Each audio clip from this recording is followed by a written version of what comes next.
Kita mulakan dengan membaca Ummul Quran Al-Fatihah. A'udzubillahi minasyaitonirrajim. Bismillahirrahmanirrahim. Alhamdulillahi rabbil alamin.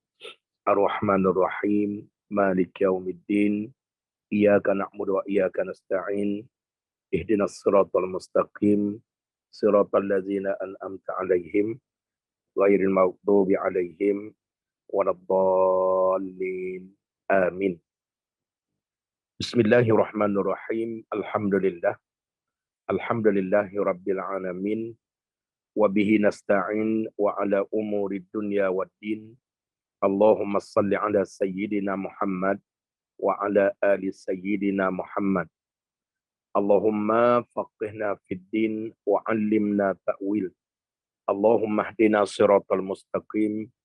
Siratal ladzina an'amta 'alaihim minan nabiyyin was-siddiqin wasyuhada'i was-salihin wa hasuna ulaika rafiqa ya arhamar rahimin.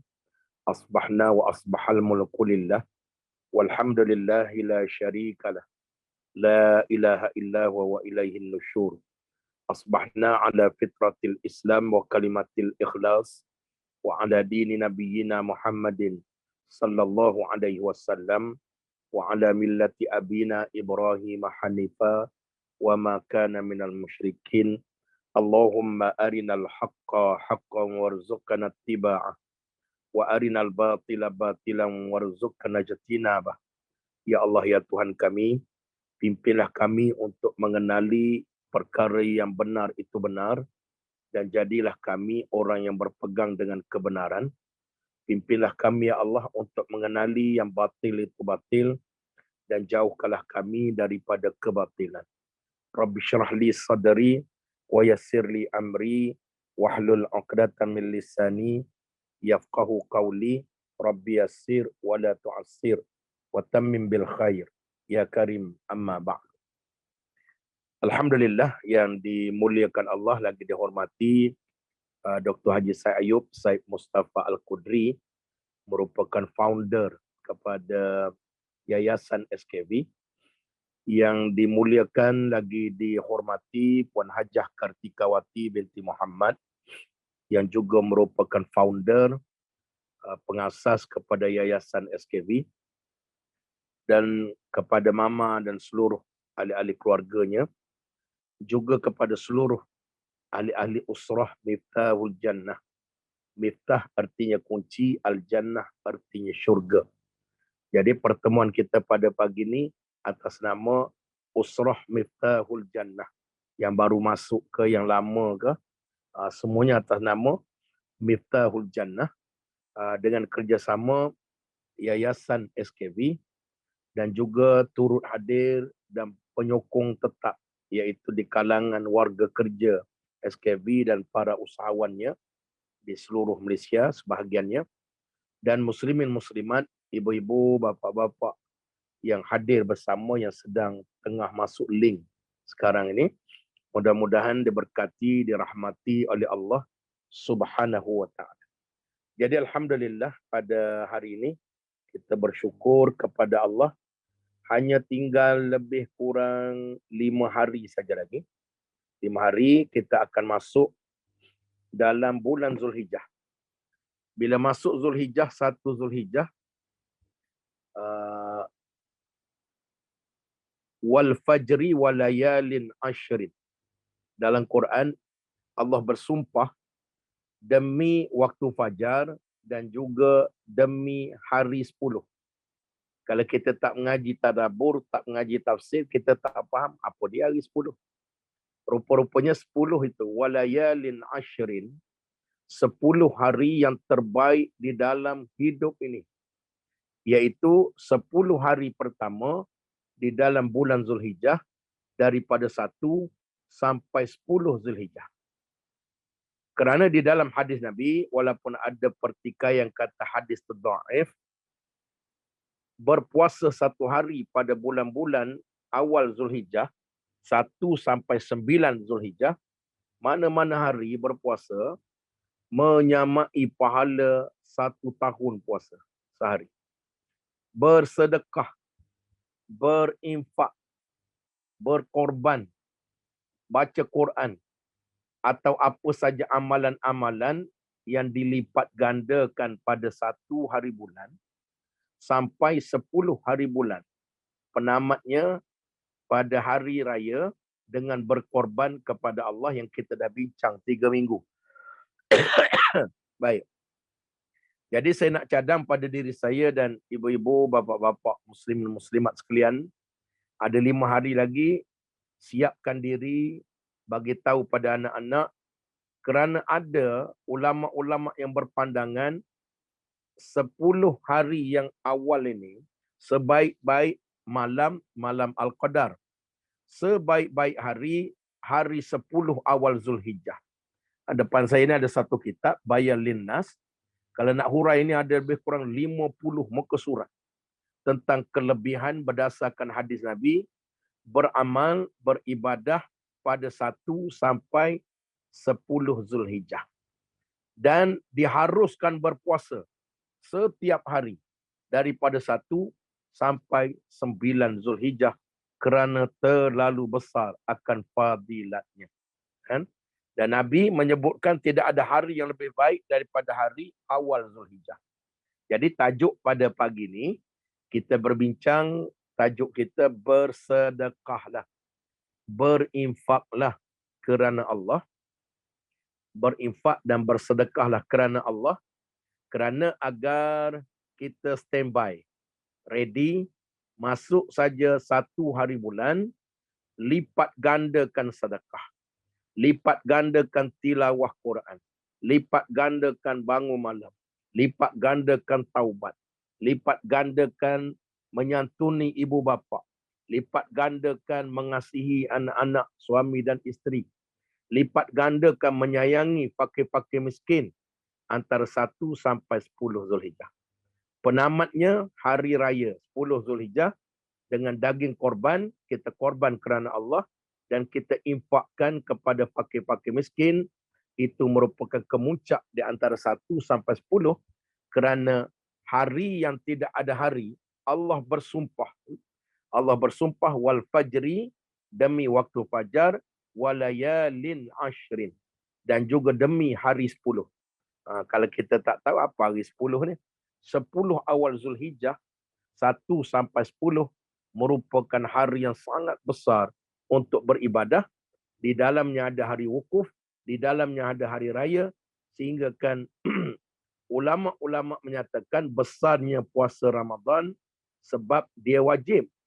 Tetapi besarnya puasa pada hari 1 sampai 9 Zulhijjah merupakan puasa sunat yang terbesar daripada segala pahala puasa sunat.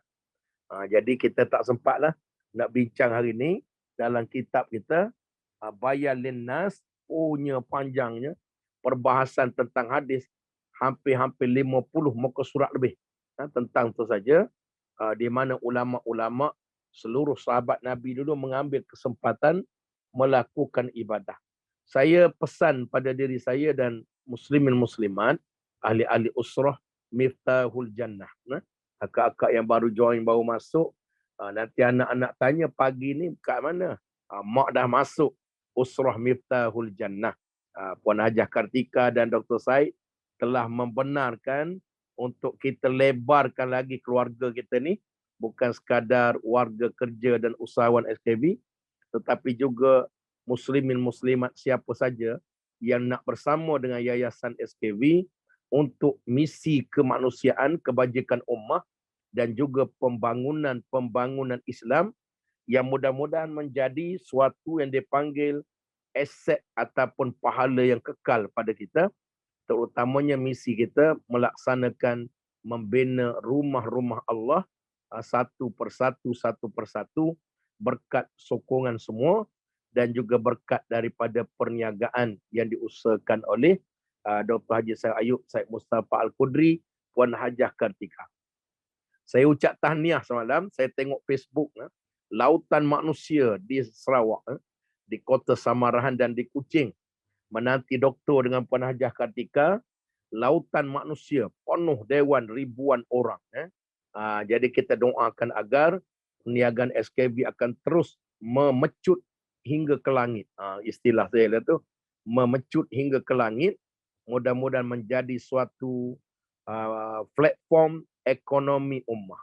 Platform ekonomi ummah, dan mudah-mudahan dia menjadi suatu kuasa gergasi dalam dunia ni menguasai ekonomi, insya-Allah.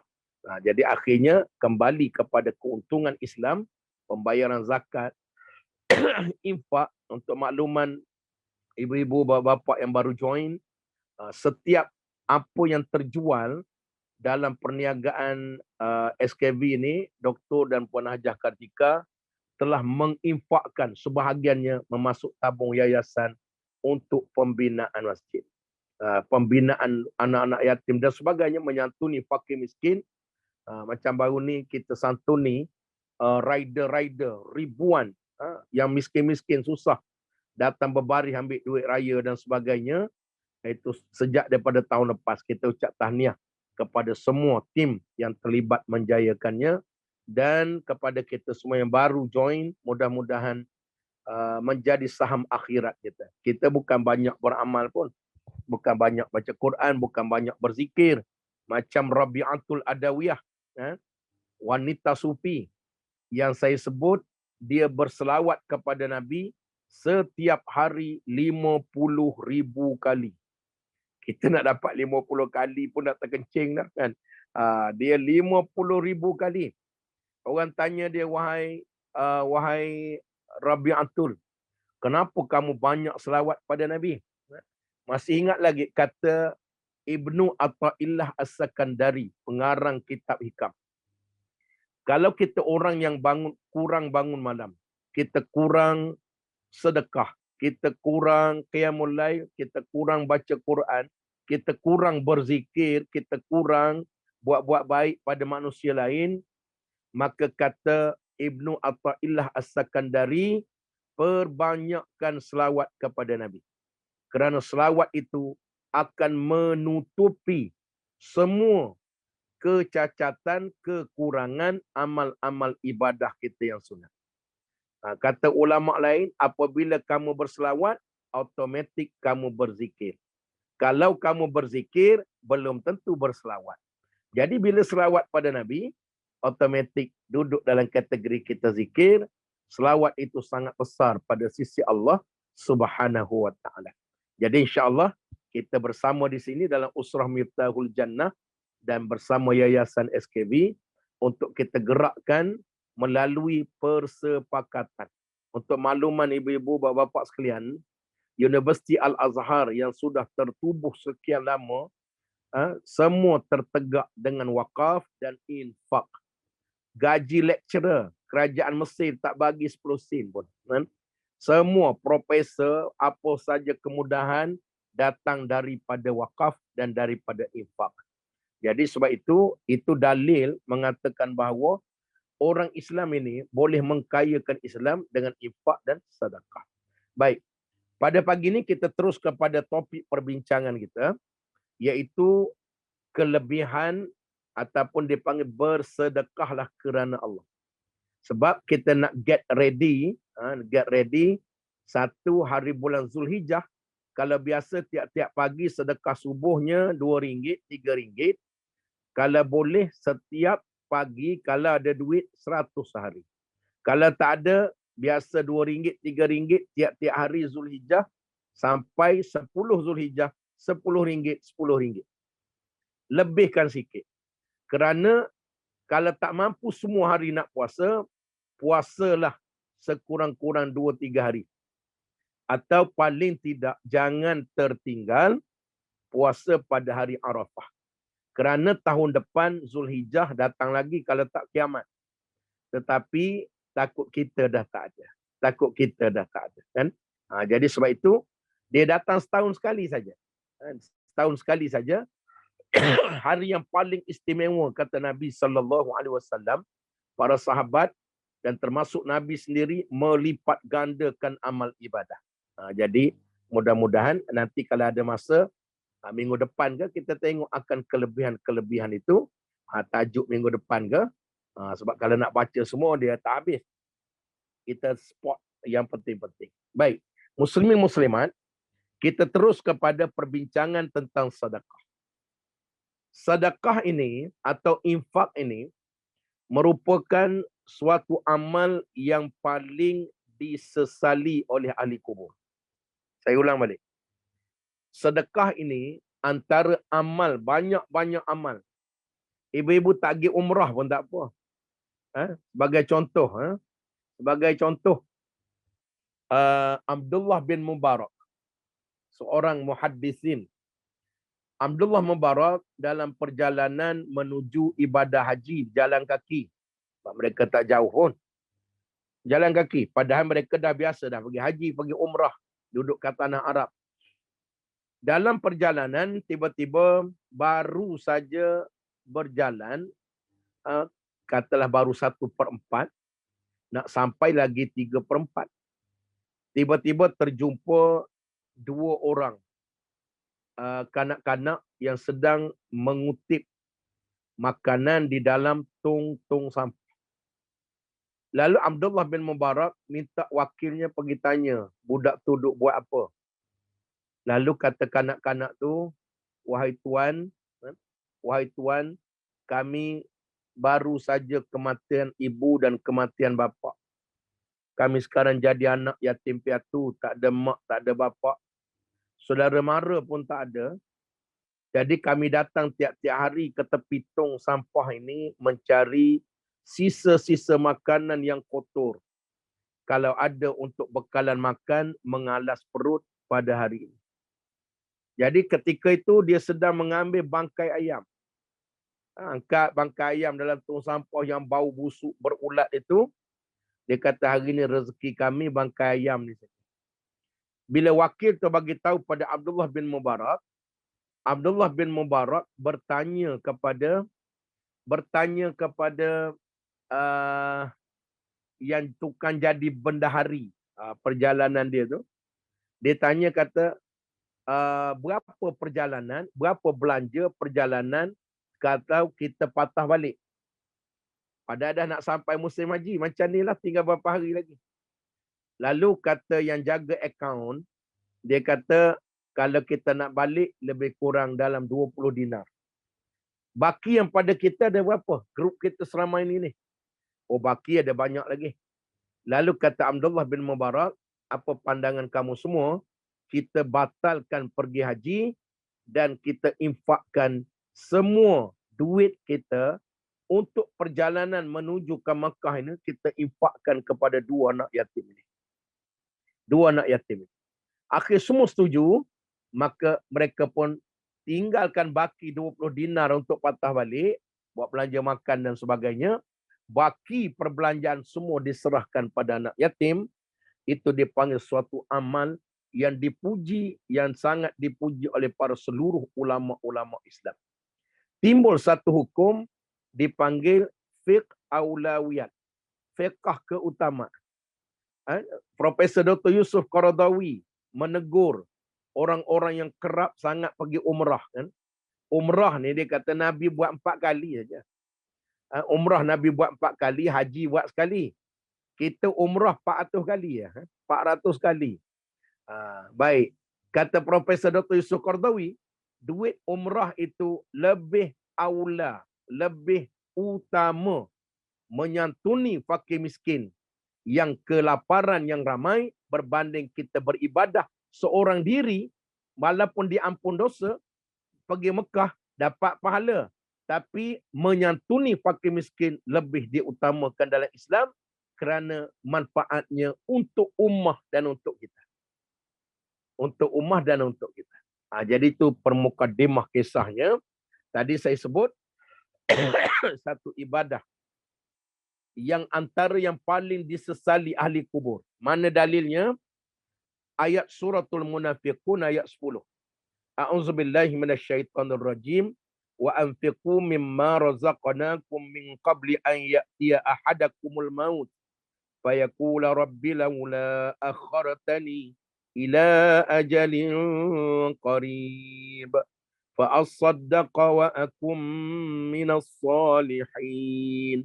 Kata Allah ayat 10 Al-Munafiqun, berinfaklah kamu sebahagian daripada apa yang telah kami berikan kepada kamu sebelum kematian datang kepada salah seorang daripada kamu. Perintah Allah, sebelum mati banyakkan sedekah, banyakkan infak. Kemudiannya lalu dia berkata, akhirnya bila dah mati ada yang menyesal sangat-sangat.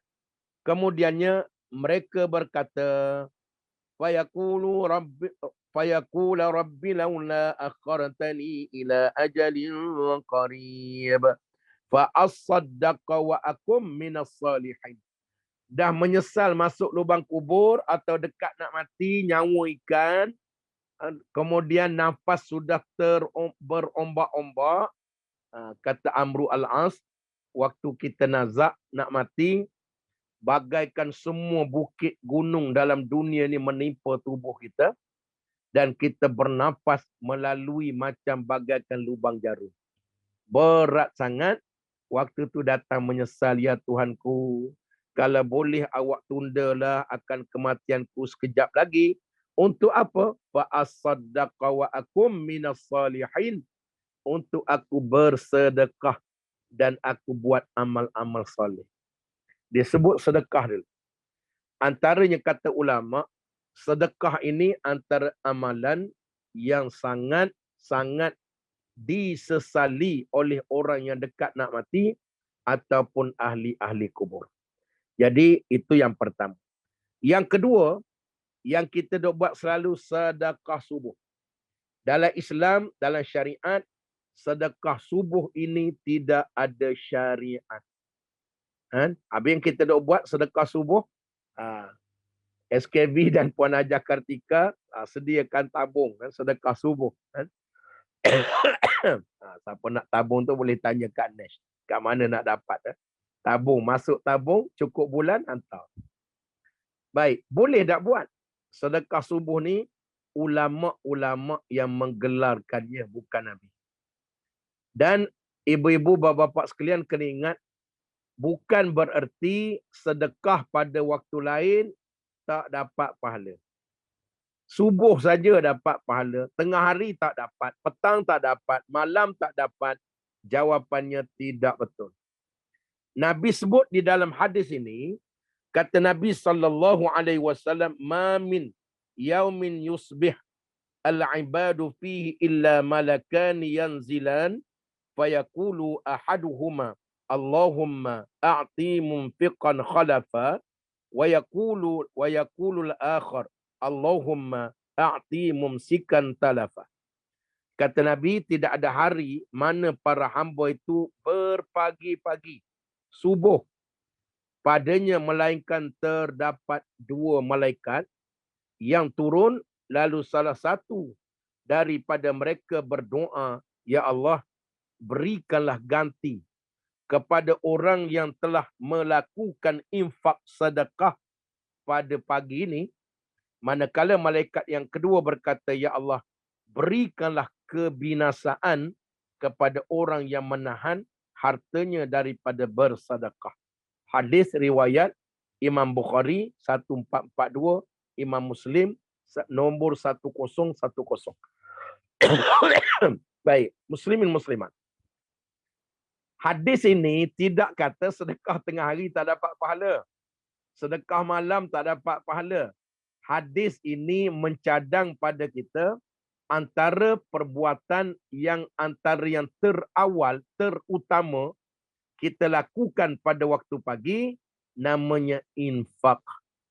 Lalu daripada hadis ini, ulama-ulama mencadangkan namanya sedekah subuh. Hadis ini bukan cakap sedekah subuh. Sedekah tengah hari tak dapat pahala. Sedekah malam lagi tak dapat. Bukan. Sedekah ni tidak ada waktu. Tetapi Nabi sebut dalam hadis ini, berpagi-pagilah. Makna bangun pagi sebelum subuh atau lepas subuh, sebelum makan, sebelum buat benda lain, sebelum kerja, infak dulu. Infak dulu.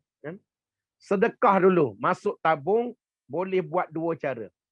Sama ada transfer terus, akaun sekarang kita tengah bina masjid. Puan Hajah Kartika dengan Dr. Said kata, kita buka peluang kongsi-kongsi dengan sahabat-sahabat kita, muslimin muslimat yang nak bersama membantu kita, mudah-mudahan. Mudah-mudahan. Baik. Ataupun boleh simpan hari-hari masuk tabung, pahala dah dapat, doa malaikat dah dapat. Hari Jumaat tiap-tiap minggu terus hantar ke masjid ke, transfer ke, apa-apa saja boleh juga. Dan sedekah subuh itu kata ulama, bukan kata Nabi. Jadi jangan salah faham. Jadi awal-awal pagi mulakan dengan sedekah. Kalau kita sedekah petang, petang pun boleh. Tapi lambatlah dapat doa malaikat. Lambatlah dapat doa malaikat, ya Allah ya Tuhanku, kau gantikan rezeki kepadanya apa saja yang telah dia infakkan kepada. Satu lagi malaikat lambat sangat sedekah. Tunggu sampai malam nak tidur baru sedekah. Tapi makan dah 6 kali. Berjalan 6 kali, shopping kompleks dah 4 tempat. Tapi sedekahnya belum lagi. Kan? Maka lambatlah. Malaikat pula kata, datangkanlah kebinasaan kepada yang bakhil ini. Malaikat tunggu sampai malam. Daripada pagi, memang kedekut tangkai jering tai hidung masin. Tak ada keluar. Saya nak cadang pada diri saya, ibu-ibu sekalian, bapa-bapa sekalian, maka tiap-tiap hari program kalau sedekah walaupun RM1. Walaupun RM1. Kerana sedekah ini mendapat doa para malaikat. Tapi kalau kita boleh disiplin, letak tabung, balik semayang subuh, letak RM1. Tapi paling baik, pergi subuh masjid, letak dalam tabung masjid. RM2. Allah tak tanya banyak ke awak bagi, tak banyak kah? Yang Allah tanya, ikhlas atau tidak. Bila masuk kerana Allah, kalau mampu bagi banyak, itu lebih baik. Sebab dulu para sahabat Nabi, mereka komplain pada Nabi. Mereka komplain. Banyak sahabat-sahabat, Abu Zar Al-Ghifari, Abu Hurairah. Abu Hurairah. Dia datang jumpa Nabi. Julaibib. Geng-geng ni, geng susah semua. Geng susah.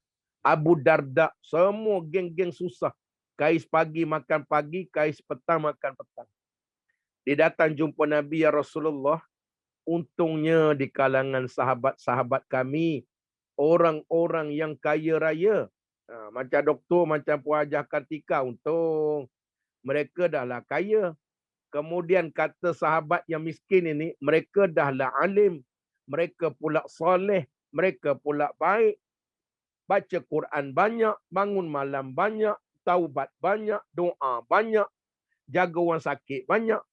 Tapi mereka boleh sedekah. Kami geng miskin ni sentiasa terkebelakanglah dengan orang kaya. Sentiasa terkebelakang. Nabi pun senyum. Nabi rawat duka di hati orang miskin ini dengan Nabi kata, bila kamu bertasbih, itu juga sedekah. Bila kamu bertahmid, itu juga sedekah. Bila kamu tahlil, sedekah. Bila kamu bertakbir, itu sedekah. Subhanallah, walhamdulillah, wala ilaha illallah, wallahu akbar. Kamu buang duri tengah jalan, tak melibatkan duit, sedekah.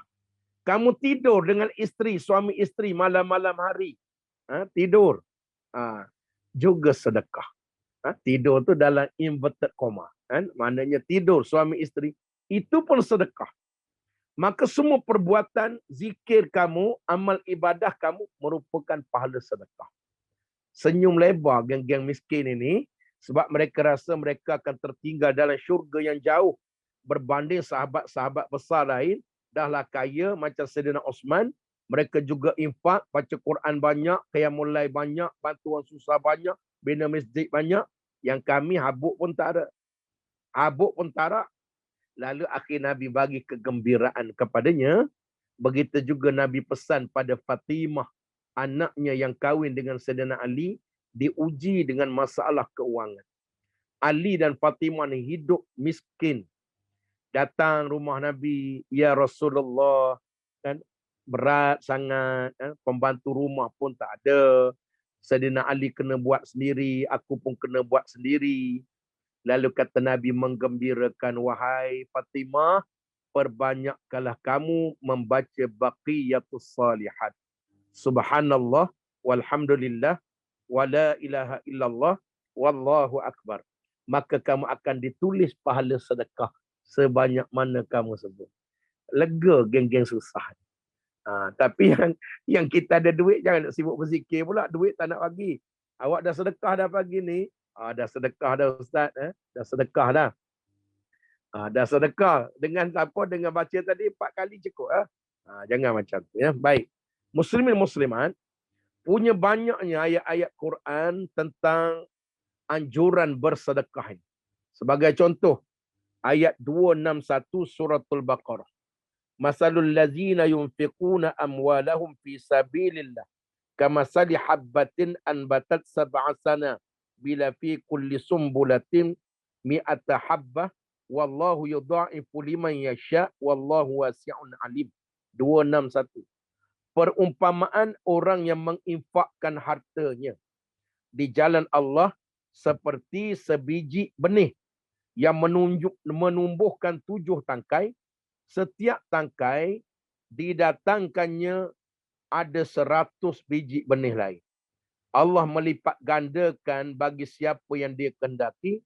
Allah maha luas lagi maha mengetahui. Nih, dia sebut sini, Allah ni wallahu yudha'ifu liman yasha. Dengan infak ini, kata Allah, aku lipat gandakan. Sebab tu Nabi bersumpah. Sedekah ini, wallahi, 3 kali Nabi sebut, tidak akan jadi miskin orang yang berinfak. Tidak akan jadi miskin orang yang berinfak, bersedekah. Baik. Jadi satu kita, apatah lagi pada jalan jihad fisabilillah. Hadis ini, ayat Quran 261 ni, ulama-ulama bersepakat menyatakan bahawa infak kat mana yang datang pahala macam 700 kali ganda. Apa makna? Sebiji benih tumbuh 7 tangkai. Satu tangkai ada 100 biji padi. Kalau kita guna padi, maka 100 kali 7, RM1 bagi macam RM700. Kalau bagi 1,000, macam 700,000. Kalau bagi 1,000,000, macam 700 juta. Pahalanya pada sisi Allah, ulama-ulama bersepakat adalah infak kita kepada jihad membangunkan agama Allah.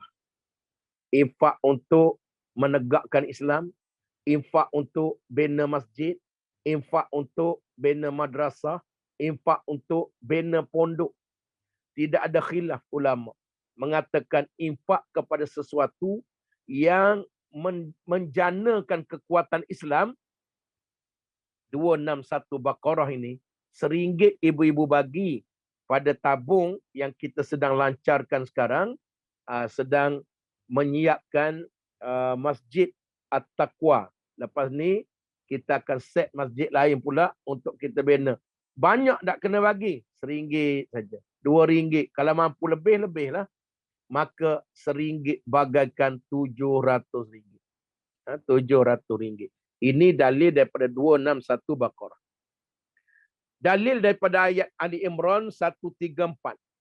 Allazina yunfiquna fis sarai wad dharra wal kazimin al ghaiz wal 'afina 'anil nas wallahu yuhibbul muhsinin.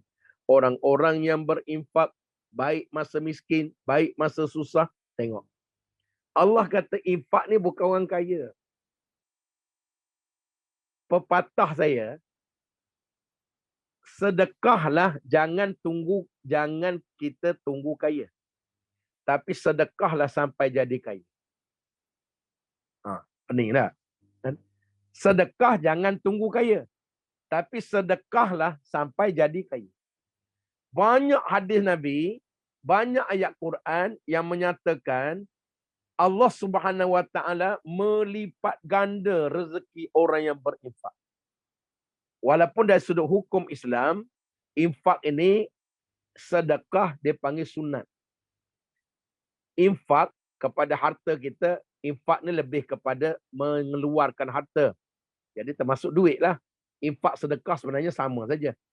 Jadi itu juga dipanggil mengeluarkan harta, maka dia sunat. Wakaf sunat. Wakaf ni daripada perkataan, kan kita baca Quran kan, wakaf ibtidak. Wakaf tu berhenti. Makna wakaf ini tertahan. Tertahan. Patutnya harta itu milik kita, tapi sebab kita wakaf, dia tertahan daripada jadi milik kita. Saya wakafkan tanah ini. Macam Puan Hajah Hartini kita, Kak Tini kita, kita punya otai yang bersama menubuhkan Miftahul Jannah belasan tahun dulu. Dia sedang bincang untuk infakkan tanahnya untuk buat apa-apa pembinaan. Masya Allah. Sekarang milik dia.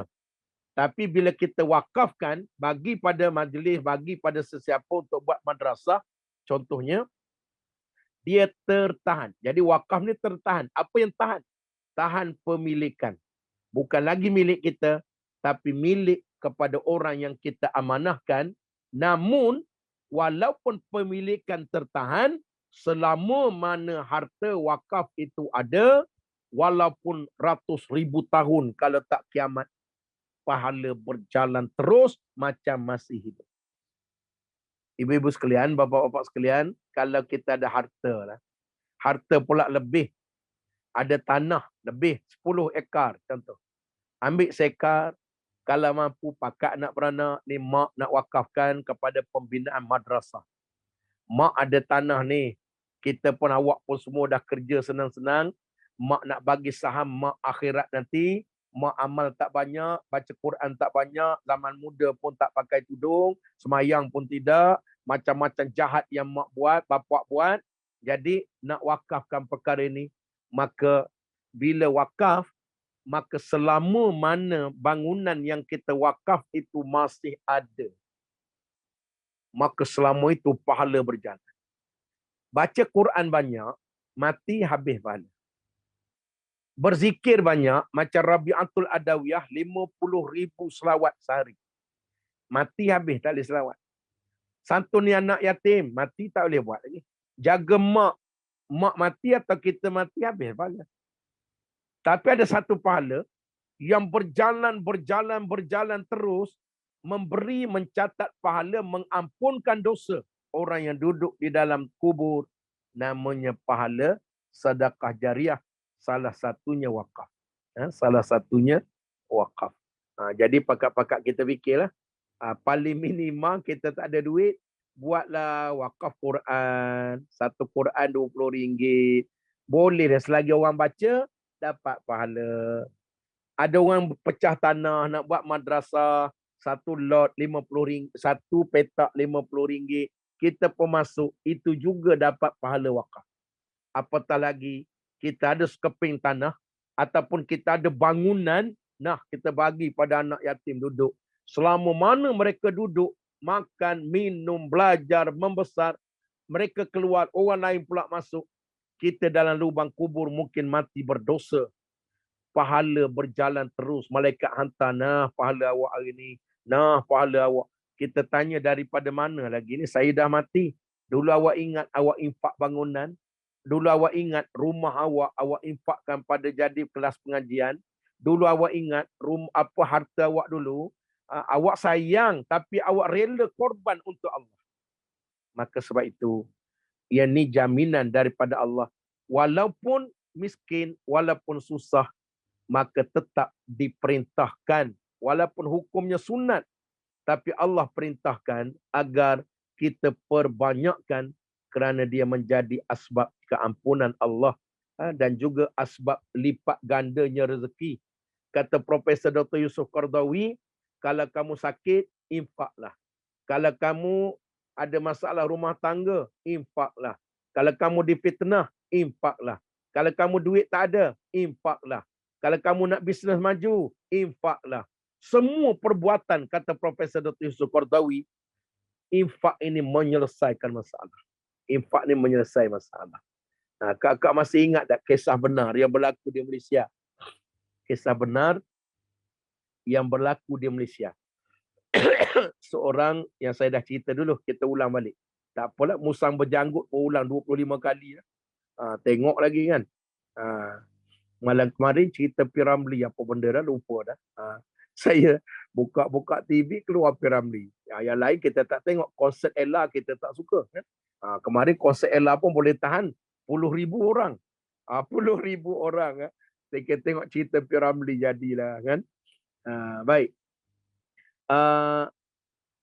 Infak ni jangan tunggu kita kaya. Berinfaklah sampai kaya. Orang yang ada masalah apa-apa, baik. Kisah tadi nak sebut tentang seorang pengayuh beca. Pengayuh beca, gajinya sikit, pendapatannya kecil. Tapi dia duk fikir kepada Allah, apa yang boleh saya buat? Saya nak bagi duit, tak cukup. Anak ramai, isteri pula ada lagi. Kemudian kayuh beca berapa sen sangat dapat. Sekarang orang tak berapa naik beca dah. Kemudiannya, akhir dia buat program, setiap hari Jumaat, kayuh beca tak payah bayar. Setiap hari Jumaat, kayuh beca tak payah bayar. Hari Jumaat, kayuh free saja. Itulah infak dia. Patut dia dapatlah mungkin RM40, RM30. Tapi hari itu sebagai infak dia. Setiap hari Jumaat, free. Satu hari becanya dinaiki oleh seorang wanita yang kaya. Dia tak tahu wanita ni kaya. Bila naik beca, hantar kat rumah. Wanita ni tanya, pakcik berapa kayuh ni? Dia kata, nak, tak apa hari Jumaat. Memang pakcik buat free. Tak payah bayar. Pakcik penat berapa kilometer? Tak apa. Memang pakcik bagi free. Hari Jumaat. Dah lama dah buat macam ni. Kenapa pakcik buat macam ni? Sebab pakcik rasa pakcik tak ada duit nak infak. Jadi hari Jumaat itulah yang mampu pakcik buat. Kayuh beca free saja agar mudah-mudahan dapat pahala infak pada sisi Allah. Terharu wanita. Wanita ni tak percaya, nak test lagi hari Jumaat depan. Tak tengok. Takut pakcik ni kaki keletong. Jumaat ni, okey Jumaat depan kena bayar kan. Dia pergi cari pakcik ni dalam bandar. Nampak daripada jauh dia panggil. Hari Jumaat lain pula. Dia naik beca tu minta tolong hantar. Sampai depan rumah. Perempuan ni cadang, pakcik ambillah bayaran. Kata pakcik tu, nak macam minggu lepas lah. Memang hari Jumaat, pakcik tak ambil bayaran. Kalau puan nak bayar, naik hari lain. Hari lain memang kena bayar lah. Hari Jumaat, memang tak bayar. Itu saja yang mampu pakcik buat. Terharu wanita. Lalu dia tanya, pakcik ada keluarga? Pakcik ada keluarga, anak pula ramai kan. Isteri pun ada. Boleh saya kenal isteri dan anak-anak pakcik? Boleh, dia kata. Kayuh lagi lah, bawa rumah dia pula kan. Sampai rumah dia, sedihnya, menangis wanita. Bila tengok pakcik tu punya rumah punya miskin, hina dina. Anak-anak keluar yang kecil-kecil, campur yang besar miskin. Ramai, belas orang. Isteri pun keluar dengan pakaian biasa saja, jemput, masuk apa gini. Terharunya, dalam hatinya, dia sebut, dia kata, pakcik ni miskin, pun infak pada jalan Allah. Sedangkan aku ni kaya, pun aku kurang, walaupun ada kurang macam pakcik ni istiqamah. Tiap Jumaat, walaupun kecil. Allah tak pandang besar kecil. Akhir sekali, dia tanya pakcik ni, pakcik biasa pergi Mekah dah pakcik? Oh, dia kata jauh lagi lah, nak pergi haji pun jauh, nak pergi umrah pun jauh. Jadi akhirnya, pakcik memang tak ada can aku sampai mati. Macam ni pakcik, saya cadang nak belanja pakcik. Pakcik dan anak-anak pakcik dengan isteri pakcik, saya akan biayai pakcik semua pergi umrah. Ada yang kata pergi haji, dia pilih beberapa anak. Jadi kita tak jumpa riwayat yang betul, tapi sama ada umrah atau haji, menangis pakcik ni, ya Allah, sujud syukur. Dengan infaknya itu, dapat pergi Mekah. Jadi akak-akak sekalian, kalau yang belum pergi Mekah, saya cadang, bawalah beca mulai minggu ini. InsyaAllah, hari Jumaat, bawa saya pusing-pusing Kuala Lumpur, kena berat badan macam ni, memang menungging tengah jalan. 100 kilo, akak-akak pula berat 45, memang patah habis semua tulang rusuk, kemudiannya free saja tak payah bayar kan. Jadi siapa-siapa yang belum pergi Mekah boleh tu bawa beca kan. Bawa beca macam pakcik ni. Ini dipanggil tuntutan allazina yunfiquna fis sarra'i wad dharra. Orang yang berinfak ini jangan tunggu kaya. Allah sebut orang-orang yang berinfak pada masa susah, pada masa senang. Masa miskin, masa kaya, hatta Bilal bin Rabah pun diperintahkan agar berinfak kepada Allah Subhanahu wa taala. Kan? Jadi muslimin muslimat, sebenarnya banyak perkara yang kita boleh buat dengan infak ini. Banyaklah dalil lain. Man zallazi yuqridullaha qardan hasana wa yudha'ifahu lahu ad'afan katsirah wallahu yaqbidu wa yabsutu wa ilaihi turja'un. Ini jaminan garanti daripada Allah. 245 Baqarah. Orang yang infak sedekah, contohnya bangun pagi ni, masuk kepada RM5. Bukan banyak pun. Tabung pembinaan Masjid At-Taqwa Yalah. Atau nanti yayasan akan buat masjid lain, akak-akak pun masuk. Cuma pening kepala sikit bagi accountant yayasan. Sebab masuk RM5, kita nak kena keluar untuk audit nanti. Tapi tak apalah. Nanti kita cari jalan macam mana. Baik. Masuk RM5 itu, Allah sifatkan man zallazi yuqridullaha qardan hasana. Orang-orang yang menginfakkan harta dan duitnya kepada jalan Allah, yang tu dipanggil qardan hasana. Allah pinjam duit kita. Allah yang kaya, maha kaya, dia pinjam qardan hasana. Engkau bagi, aku pinjam duit. Hebatlah. Kan? Allah seolah-olah gunakan kalimah, aku pinjam duit awak. Kemudian bukan sekadar pinjam duit, fayudha'ifahu lahu ad'afan katsirah. Dan oleh kerana awak bagi pinjam pada aku bagi pada awak. Awak bagi pinjam pada aku dalam bentuk bagi masjid, bagi anak yatim, bagi fakir miskin, bagi pada apa saja yang memerlukan dalam Islam. Fayudha'ifahu lahu ad'afan katsirah. Allah janjikan, aku lipat gandakan rezeki kamu berlipat-lipat, katsirah, dengan banyak sekali. Jadi akak-akak abang-abang sekalian, ni dalil Quran. Tak percaya wajib kita sesat. Allah janji, Nabi janji bahawa infak itu tidak akan pernah memiskinkan kita. Tidak akan pernah mengurangkan. Lagi banyak bagi, lagi banyak dia datang. Jadilah kita, saya ingat dulu, yang mengajar kita semua dulu awal-awal dulu, Allah yarham ayah cik. Allah yarham ayah cik, Tuan Haji Ramli Zakaria. Saya ingat kata-katanya, kemana saya pergi, saya sebut nama dia. Dia sebut kat saya, dan kita semua dulu awal-awal SKB dulu, dia sebut, be a giver. Be a giver. Jadilah orang yang pemberi, bukan orang penerima. Walaupun kita susah, berilah. Kerana fayudha'ifahu lahu ad'afan katsirah.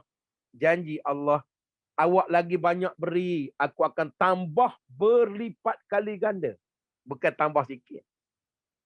Sebab tu kata Profesor Dr. Yusuf Qardawi, kalau awak susah, infaklah. Kalau bisnes tak jadi, infaklah. Kalau rumah tangga tak tenang, infaklah. Kalau awak sakit, infaklah. Awak banyak masalah, infaklah. Awak difitnah, infaklah. Infak ini akan membuka jutaan. Punya banyak bala bencana dihapuskan dan diampunkan dosa. Jadi muslimin muslimat yang dirahmati, yang dikasihi oleh Allah Subhanahu wa taala. Banyak lagi dalil. Baqarah 271, kemudian Al-Hadid ayat 18. Dalil-dalil semua tu mudah-mudahan memberi suatu keyakinan Allah yang suruh. Walaupun dia hukum dia sunat. Di antara zakat dengan infak sedekah, kena utamakan zakat. Akak-akak bagi infak tiap-tiap hari, zakat tak bayar, tak ada guna. Kerana zakat adalah wajib. Zakat adalah wajib. Kan? Kena mengajilah bab zakat. Zakat pendapatan, zakat simpanan, zakat saham, zakat emas. Saya dah sebut baru ni kan, zakat emas. yang terbaru ni, dia panggil zakat emas. Bagi yang emas yang tak pakai, clear. Ada emas simpan, senang. Maka 2.5% kali dengan berat emas. Kalau beratnya 1 kilo, kali dengan 2.5. Maka berapa harga emas kilo itu, kali dengan 2.5, asalkan itu dah lebih kadar nisab. Tapi kalau emas yang dipakai, maka ambil berat emas, tolak uruf. Uruf ini kebiasaan. Iaitu yang dibenarkan syarak 800 gram. 800 gram ini dengan harga emas sekarang lebih kurang akak-akak pakai 200,000 lebih kat badan. Gelang, anting-anting sampai jalan bongkok, ketunduk masuk longkang-longkang berat sangat. Rantai, kemudian gelang. 800 gram ni banyak. Banyak. Maka kalau lebih daripada 800, emas yang dipakai, yang lebih itu kena zakat. Sebab pakai. Contohnya, total 900 gram yang kita pakai, maka uruf 800, 900 tolak 800, hanya 100 gram lebihan kali dengan 2.5%. 100 gram kali dengan harga emas semasa 200 lebih. Kemarin saya tengok 300 lebih. Kali dengan tu, kali 2.5%, itu saja yang keluar zakat. Lebihan. Jadi itu uruf. Jadi zakat wajib. Zakat wajib. Adapun sedekah ini diutamakan. Kalau dah bayar zakat dan sebagainya, infaklah untuk menyelamatkan. Baik, muslimin muslimat yang dirahmati, yang dikasihi oleh Allah Subhanahu wa taala. Tadi saya dah sebut lebih kurang maksud sedekah, maksud infak. Infak sedekah ni sebenarnya sama saja. Pemberian yang kita beri dalam bentuk harta kita, sama ada fizikal ataupun rohani. Ada duit, ada harta, ataupun ada zikir, dia juga jadi harta ataupun infak. Namun wakaf, saya dah juga sebut, merupakan sedekah jariah dan pahalanya berterusan. Makna wakaf tertahan. Tertahan. Baik. Saya nak ajak akak-akak abang-abang sekalian melihat satu kisah. Benar pada zaman Nabi tentang kelebihan sedekah agar jadi motivasi pada kita untuk sampai mati tidak ada hari yang kita tidak ada sedekah. Walaupun 50 sen. Walaupun RM1. Saya lega, kita duit bukan nyata.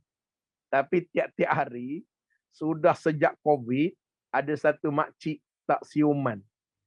Tiap-tiap hari, 3 kali sehari datang makan nasi rumah saya. Saya kata, ya Allah, Alhamdulillah. Tak ada orang yang nak. Sebab dia dengan seluar pendek, rambut mengerbang macam tu Kak Limah. Kan seluar pendek, kadang tak mandi. Tapi tiap-tiap hari, tadi pagi dah datang dah. Pukul 8. Dah 3 tahun. Saya kata, ya Allah, saya sampai pesan ke anak saya, kalau beli apa sarapan ke, makan tengah hari ke, masak lebih, standby untuk dia. Ya Allah, syukurnya kita duit tak banyak, tapi itu boleh bagi pada orang. Orang tiap-tiap hari dia datang. Dia datang minta air. Kita buatkan air. Kemudian kita bagi apa yang kita makan. Tak pernah komen. Roti canai ke, makan sandwich ke, tak ada apa, bagi air saja. Tengah hari dia datang lagi. Petang dia datang lagi. Jadi Alhamdulillah, bila kita tak ada balik kampung apa, kita pula rasa susah hati. Makcik ni makan kat mana hari ni tak tahu. Seminggu balik kampung raya baru ni. Makan kat mana ya Allah itu. Bukan nak cakap saya baik tak. Saya nak cakap kita duit tak banyak. Tapi ada benda yang kita boleh buat. Allah kirimkan kita sebenarnya nak ampun dosa. Dengan asbab memberi. Sebab tu ibu-ibu sekalian, bapa-bapa sekalian, kalau ada orang datang ketuk pintu minta sedekah, kalau kita tak mampu beri, kita tak berapa percaya. Mungkin scammer. Tapi tolaklah dengan cara yang baik. Jangan tipu. Awak pergi tempat lain lah. Saya tak ada duit hari ni. Jangan tipu. Kalau tipu, Tuhan ambil dengan cara mungkin orang curi rumah kita. Mungkin nanti hilang duit kita. Padahal duit ada lagi 40,000 dalam rumah kan. Ada lagi 20,000. Kita kata, oh minta maaf hari ni tak ada duit lah. Duit saya tak cukup lah. Pada kat dalam, kita dipanggil satu doa. Tuhan bagi tak cukup semua. Kalau kita tak percaya, dah tanya mana surat-surat daripada kebenaran, tak ada. Maka kalau tak percaya, cakap terus terang. Minta maaf ya, hari ni saya tak dapat bagi. Mudah-mudahan awak akan dipermudahkan usaha awak untuk dapat dana untuk buat sekolah ini. Sebab kita tak yakin, itu hak kita. Tak yakin, tak payah bagi. Ya? Sekarang skamer pun banyak. Skamer banyak. Dalam bab impak-impak ni. Semua benda skamer. Tapi paling baik, kalau kita tak mampu memberi kegembiraan pada orang, jangan sampai kata-kata kita, tindakan kita menjadi kedukaan pada orang. Cuba pegang ayat ini. Orang datang, dia hantar maklumat. Sebenarnya Allah, kiriman Allah. Sama ada dia betul tak betul, saya hari-hari ada punya banyaknya. Ustaz, tolonglah bantu saya. Ustaz, tolonglah bantu saya. Ustaz, tolong. Dia ingat kita kaya pun kan. Tak apalah. Tapi kita tolak dengan baik, minta maaf. Saya sekarang ni tengah buat rawatan. Saya perlukan duit banyak. Jadi, saya tak dapat bantu akak lagi. Akak cubalah, saya bagi nombor. YB, kawan-kawan kita YB yang jaga zakat, yang jaga apa. Akak cuba ikhtiar dan saya cadang. Akak selagi boleh, berusahalah walaupun jual nasi lemak tepi jalan. Sebab jangan jadi budaya kita duk bagi ikan. Bagilah pancing. Kerana bagi ikan ni penat. Bagi ikan penat. Dan kita pun jangan meminta-minta. Meminta itu kecuali terpaksa harus. Dia tak berdosa. Tetapi jangan jadi budaya. Kan? Kerana kita masih kuat. Masih ada tenaga. Tapi tak nak usaha. Sebab tu saya sebut baru ni. Orang Indonesia datang Malaysia. Mereka nampak lubuk emas. Orang Myanmar, orang Bangladesh berkerumun datang Malaysia. Mereka nampak lubuk emas. Yang inilah orang Malaysia. Orang Melayu kita. Dia tak nampak. Dia duduk dalam lubuk. Dia tak nampak dia sedang duduk dalam lubuk. Akhir sekali timbul budaya malas kerja, minta-minta hukumnya haram. Maka sebab tu kita nasihat. Jangan tolak keras. Orang datang rumah, minta sedekah, kita halau dia macam kucing kurap. Awak ni tak ada kerja lain. Balik-balik minta ni, balik-balik minta. Apa ingat saya kerja kuat ni untuk bagi pada awak ke? Awak ni tak penipu, skamer apa. Daripada mana datang pun tak tahu. Tak pasal-pasal dapat dosa. Kalau dia datang tu memang dia betul. Orang Pakistan, orang Thailand, orang Kemboja memang susah nak pergi buat surat, minta surat jabatan apa semua gini. Kemudiannya kalau dia datang betul, tak pasal-pasal dapat dosa. Tapi kalau kita tak nak dan kita ragui, tolak dengan baik. Mudah-mudahan Tuhan akan dipermudahkan. Kalau tak mampu bagi kegembiraan, jangan sampai tindakan dan kata-kata kita memberi kedukaan, dia mendatangkan dosa. Kalau tak mampu bagi banyak, bagi sikit. Saya tak dapat banyak ya. Saya dapat RM2 saja. Mudah-mudahan dia betul, Allah ampun dosa. Kerana kata Nabi SAW, berinfaklah kamu. Kan? Kata Nabi, berinfaklah. Ittaqun nar walau bisyiqqati tamratin. Berinfaklah, jagalah diri kalian daripada api neraka, kata Nabi. Nabi kata, ittaqun nar, jaga diri awak daripada neraka. Walau bisyiqqati tamratin, walaupun dengan hanya bersedekah setengah sepotong daripada tamar.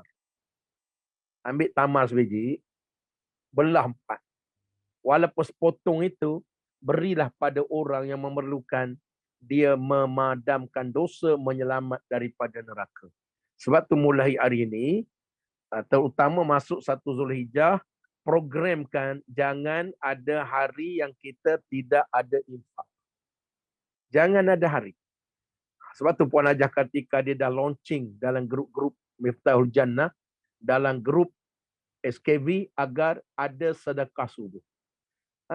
Kita ingatkan orang lain, ada setengah tu bagi tabung, lagi hebat. Bagi tabung percuma nak ambil. Dapat pahala sebab mengingatkan orang kepada sedekah. Tak pasal-pasal dapat pahala. Baik. Sebelum kita tutup panjang lagi kelebihan-kelebihan berdasarkan hadis Nabi, mungkin boleh sambungkan datang. Baik, saya nak bawa kisah benar pada zaman Nabi sallallahu alaihi wasallam. Iaitu pada zaman Nabi tu ada satu tuan tanah.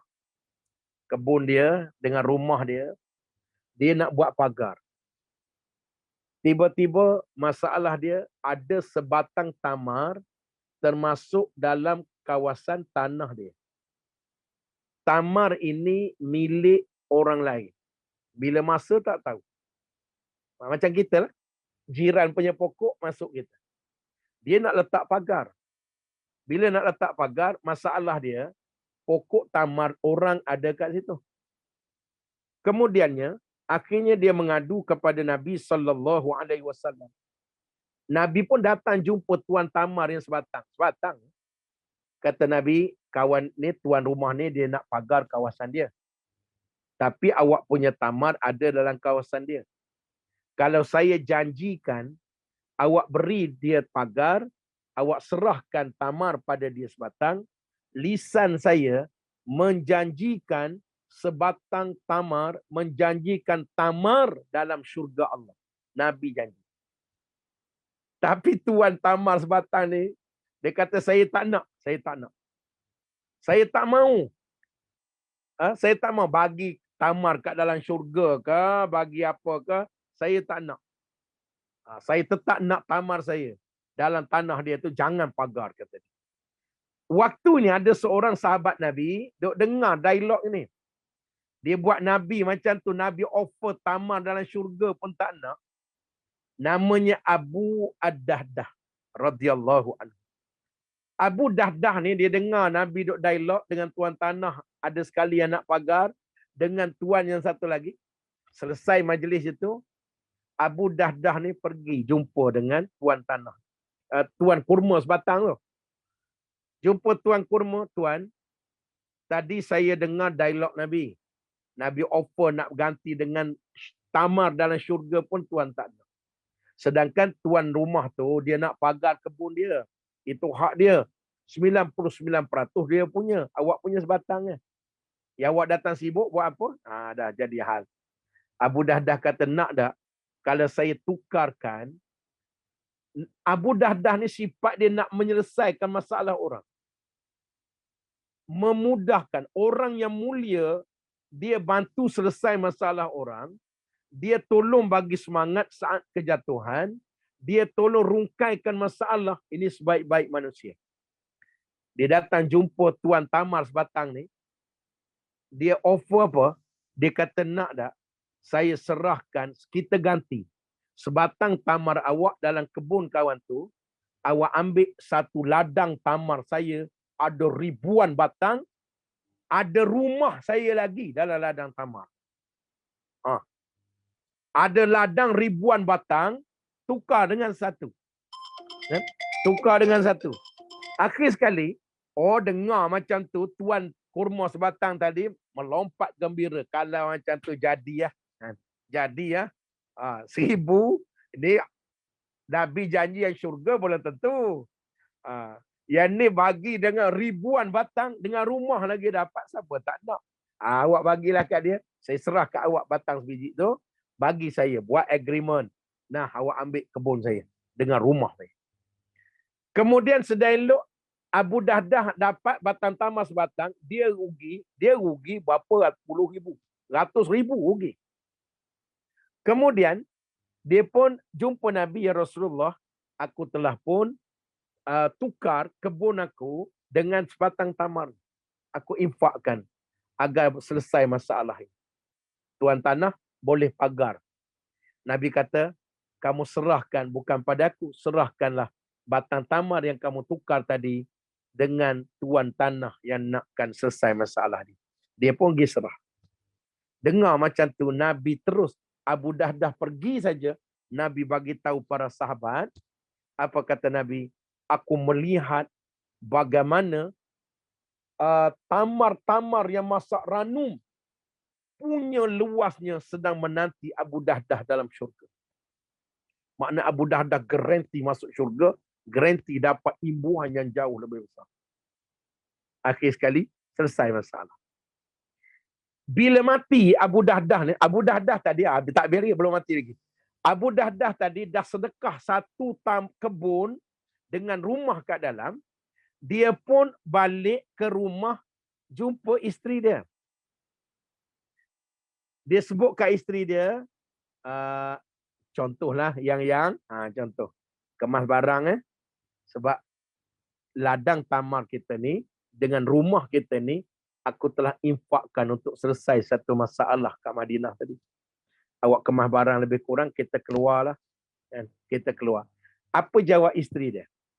Isteri Abu Dahdah kata, wahai suamiku, inilah perniagaan yang menguntungkan. Alhamdulillah. Kemas barang keluar ikut laki, tak tahu nak pergi tidur mana. Rumah tak ada. Ada tak? Geng-geng Usrah Miftahul Jannah, Yayasan SKB, staf SKB, usahawan SKB, macam ni sifat. Balik laki dia, mah, tolong kemas barang. Abang dah sedekahkan rumah kita pada nazir masjid. Agak-agak isteri ni kat Malaysia dia sebut kan, bang, alhamdulillah perniagaan yang menguntung dunia akhirat. Agak-agak dia sebut gitu dah. Jawapannya confirm tidak. Dia akan kata tak ada lelaki yang paling bedul, paling bodoh, paling bangang, paling bahlul macam awak. Awak lelaki paling bodoh dalam dunia. Lelaki kiriman Tuhan paling bodoh. Disebut nama filem lagi tu. Ada pun saya baru buat mozaik, pasu bunga baru siap, perhiasan baru tampal, sibuk pula sedekahkan orang. Ini dia panggil beriman pada Allah. Pindah. Akhirnya meninggal dunia. Kemudian lepas itu Abu Dahdah sebelum Rasulullah wafat. Waktu saat Abu Dahdah meninggal, Nabi lah yang jadi imam solat jenazah. Cuba bayang doa Nabi sebelum bawa lubang kubur. Selalu habis simpan jenazah, Nabi pun naik kuda, nak balik, Nabi bagi tahu pada sahabat, aku dah telah melihat gambaran lepas tanam jenazah dia ini, aku melihat bergemerlapan tamar-tamar yang masak ranum dengan punya luasnya yang disediakan oleh Allah untuk Abu Dahdah kerana infaknya menyelesaikan masalah orang. Akak-akak sekalian, kita tak boleh jadi Abu Dahdah. Kita tak ada ladang tamar. Kan? Adalah pokok bunga ros batang kat depan rumah. Itu pun dah nak mati sangat. Kan? Tetapi kita ada RM1. Bohong kalau tak ada RM1. Kan? Kita bukan kaya. Tetapi jangan tunggu kaya untuk infak. Kerana infak ini mengampunkan dosa, membebaskan neraka, digantikan dengan rezeki barakah. Kemudiannya, kalau di dunia tak dapat, dalam lubang kubur garanti berdasarkan hadis, berdasarkan ayat Quran tadi, iaitu surah surah Al-Munafiqun, bagaimana mereka sebut fa as-saddaqa wa akum minas salihin. Ya Tuhan, kalau boleh tangguh sikit agar aku jangan mati lagi, aku nak bersedekah. Ayat 10 surah Munafiqun ini clear disebut penyesalan orang dekat nak mati, ahli kubur, tentang kurangnya sedekah. Jadi atas nasihat itu, saya nak cadang pada diri saya, pada kakak abang-abang sekalian, muslimin muslimat, agar mudah-mudahan perbanyakkanlah sedekah. Tak semesti banyak. Kalau mampu banyak sila. Tak mampu, walaupun sedikit tapi istiqamah. Sehari 50 sen, sehari 50 sen, jauh lebih baik lagi. Kalau istiqamah. Mudah-mudahan menyelesaikan. Banyaklah hadis-hadis Nabi tentang perkara itu yang tak sempat kita bincang kerana tajuk ni terlalu panjang. Jadi insya-Allah mudah-mudahan diberi rahmat oleh Allah Subhanahu Wa Taala di atas hadis-hadis Nabi yang terlalu banyak. Yang terlalu banyak, antaranya harta takkan berkurang. Hadis riwayat Muslim 2588, memperoleh pahala berlipat ganda 24261, 700 kali ganda tadi. Baqarah. Bukti tanda kita ni beriman pada Allah. Hadis riwayat Muslim 223. Masuk syurga melalui pintu special. Nama pintu syurga itu Babus Sadaqah. Malaikat panggil, oh awak banyak sedekah, sini. Di dalam riwayat Bukhari 1764. Menghapuskan dosa, riwayat Tirmizi 614 nombor hadis. Selamat daripada musibah, riwayat Imam Baihaqi, kan? Kemudiannya mendapat naungan pada hari akhirat, hadis Bukhari 660. Ubat kepada segala penyakit, hadis riwayat Imam At-Tabrani 10198. Menjauhkan seorang daripada api neraka, hadis riwayat Bukhari 3595. Dan juga terlindung daripada mati dalam keadaan mati yang su'ul khatimah, diriwayatkan Imam As-Sayuti 5126. Iaitu kita tak sempat bincang, dan mudah-mudahan diberkati oleh Allah.